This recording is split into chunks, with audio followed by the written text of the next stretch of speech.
আমি আর ঈশানী এখন এক জায়গায় বসে আমরা একটু চিল করছি। মানে আমরা এসেছিলাম একটা জায়গায়, এটা হচ্ছে বান্দিপুরাতে, সোপরে পরে বাবা সিকিউরউদ্দিনের দরগাতে।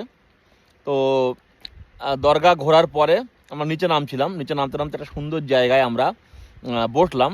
আর আজকে আমরা সবথেকে বড় ভুল করেছি, চা বানানোর জিনিসপত্র আনিনি, মানে আগুন জ্বালানোর কিছু আনিনি।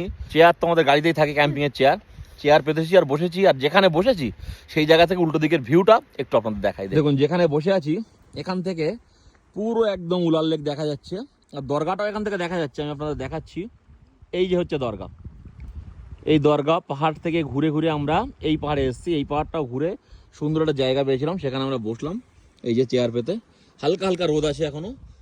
আর এখান থেকে নিচে দেখা যাচ্ছে উলার লেক, ধোঁয়ার মতো হয়ে আছে, কারণ বরফ পড়বে খুব তাড়াতাড়ি। পড়েছিল বা 4-5 দিন পড়েনি বলে একটু মেল্ট হয়ে গেছে, আবার খুব শিগগিরই বরফ পড়বে, সেই জন্য সব ধোঁয়ার মতো হয়ে আছে। আমি বলবো শুধু ফেমাস জায়গা ঘুরবেন না, কিছু অফবিট জায়গায় ঘুরুন, নিরিবিলি ফাঁকা বেশ বসে পাহাড়টাকে মানে উপভোগ করুন, নেচারটাকে উপভোগ করুন, দেখবেন ভালো লাগবে। তো এইসব জায়গা না আসতে পারেন, আরও অনেক অফবিট যেগুলো আমি কিন্তু শেয়ার করি এবং যাই সেসব জায়গায় ভিডিও বানাই। কিন্তু নিজেরা যদি গাড়ি নিয়ে আসেন অবশ্যই কিন্তু এসব জায়গায় আপনারা আসতে পারবেন। কিছুক্ষণ পরে সানসেট হবে।